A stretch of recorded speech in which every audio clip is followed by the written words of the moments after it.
Hi.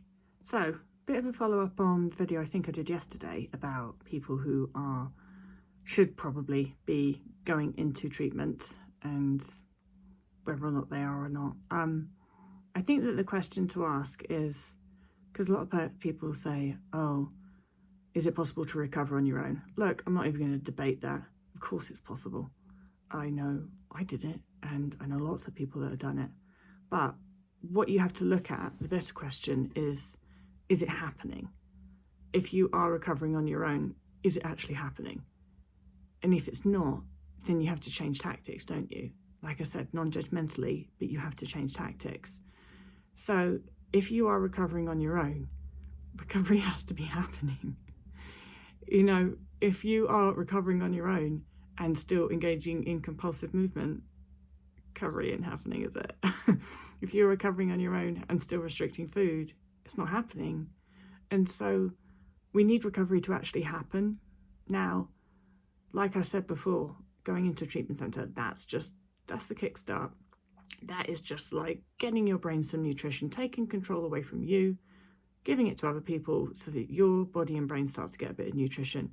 The work starts when you come out, because that is when you have to pick it up. Control is given back to you, and that is a huge moment, because previously when you've had control, you've been allowing yourself to eat. You have allowed yourself and your fear of weight gain to dictate your movements, haven't you? To dictate what you do. It's your fear of weight gain that dictates your compulsive movement, or your purging, or your restriction.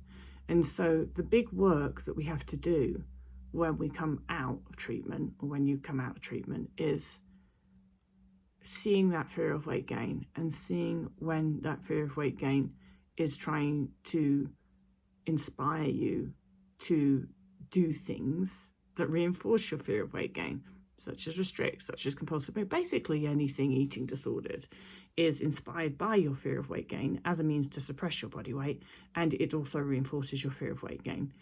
And so it's a huge, huge step when you come out of treatment and when control is handed back over to you.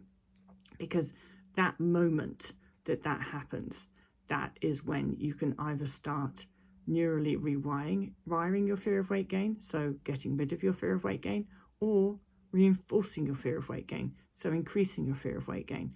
Of course, if you reinforce your fear of weight gain, then you're just going to end up right back at square one where you started.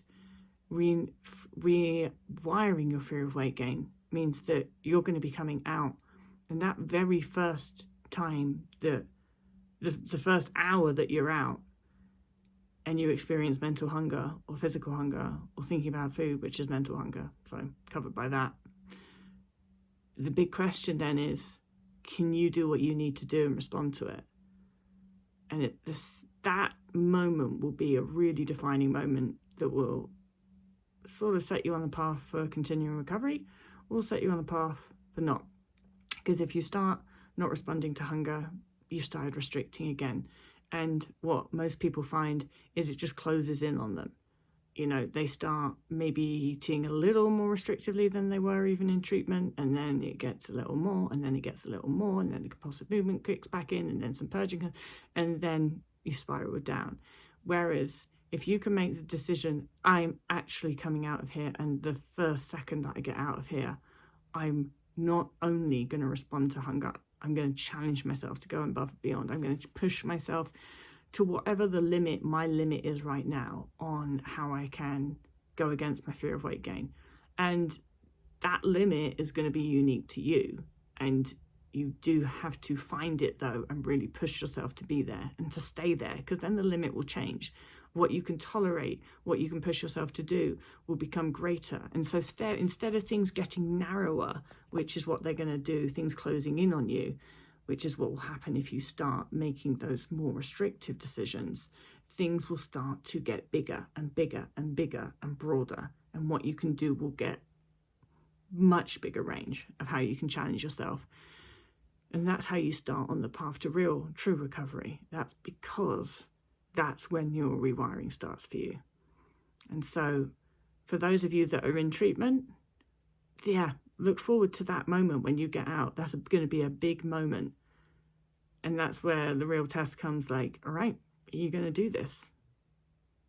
And I really hope that you are, because it's worth it, promise.